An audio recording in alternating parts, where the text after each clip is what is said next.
Hey guys, Roten here. So it's been almost a month since I put up that trans rep video, and let me just say, I did not expect it to get as big as it did, or to bring in so many subscribers. For reference, I started this year with 22 subscribers, and at the time of writing I have 367, so it's been a bit of an adjustment.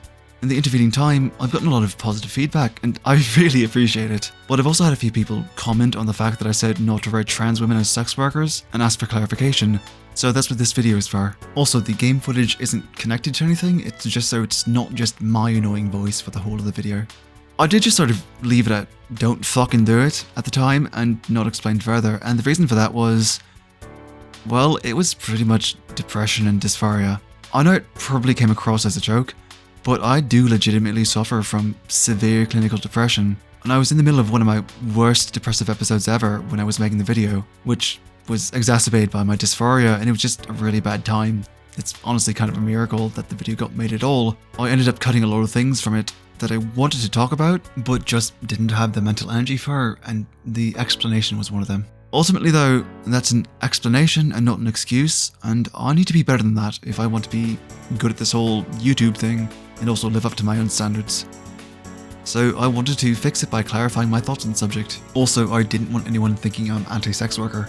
I'm very not. We support sex workers in this house, thank you very much. See, people don't usually write sex workers with any nuance, especially when they're trans women. There's a lot of history with sex work in the LGBT community, again, especially with trans women. But the thing is, their history and reality of the profession are almost never explored by the people who put them in their work, and most often turn into a one-off joke at the expense of the trans community, and often a transphobic one at that. Like, there's an episode of Sex and the City called Cock-a-doodle-doo that includes, and I quote, friendly neighborhood pre-op transsexual hookers. I know, super charming. That just straight up calls them men, and gross as it is, it's honestly pretty tame in comparison to some things. Like, they could have been murder victims too.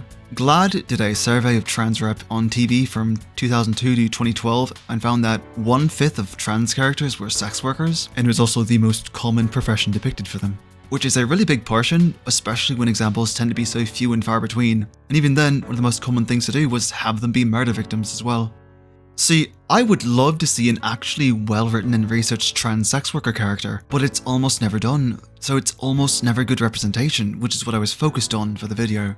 And it says a lot about people's attitudes when the first and only thing that comes to mind when people say trans character is sex worker.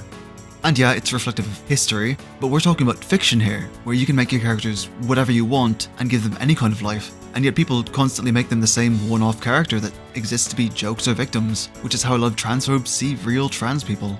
Representation is important, but even if it's a sympathetic portrayal, if it's still the same stereotype that people always see, it's still doing more harm than good. I've been informed that Pose has a couple of trans sex worker characters, and that's cool, but how many other shows can you name that have a main or reoccurring character that's a trans sex worker that actually gets treated with respect by the writers? I'm willing to bet it's not many, and even then, probably not in something very mainstream. Pose being the exception to the rule doesn't change that it's still a troubling trend we've had. Things are getting better and portrayals are getting more sympathetic, but we still need to keep expecting more of people, especially if they're members of the community as well. I expect much better of myself, and that's why I'm making this video, to acknowledge that I could have done better and that I will be doing better.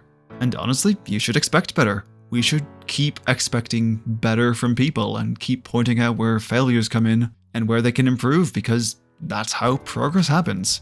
We need to acknowledge where things could be better and then make them better. Someone mentioned it's important to depict the sad reality that trans people face, and that's also true, but again, people don't have to keep portraying sad realities and can write a happy trans person. Variety is important, especially in popular media, and cis people need to see that we are as real and varied as they are. Someone also mentioned that the advertisements in Cyberpunk were meant to be a criticism of insensitive corporate representation, but here's the thing. They don't really do anything with it. If they commented on it or something like that, which they might, I haven't been able to afford the game, so I don't know, but I haven't heard anyone talking about it. If they don't address it, then it's just depiction, it's not actually criticism or even commentary. I've heard a lot more trans people criticizing the game for how it handles the topic of transgenderism. And the thing is, even if the game has that one trans character that was handled really, really well. If the rest of the game is handled really, really poorly in that regard, then we still need to point it out and say, hey, this could be improved.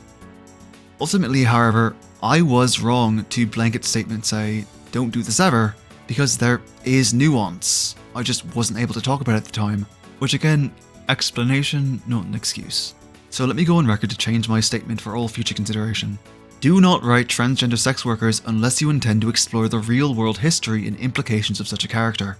We've had way more than enough one-off depictions and jokes, and lazy writing will not be excused. Do your research, consult an actual trans person. I apologise for falling short in the last video. I'll try to do better from here on out. I hope you're all doing well, and I'll see you in the next video.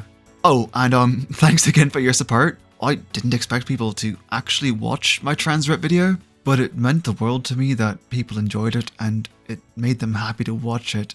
And the positive feedback I got in it, it was nice. Thanks guys. Okay, now goodbye.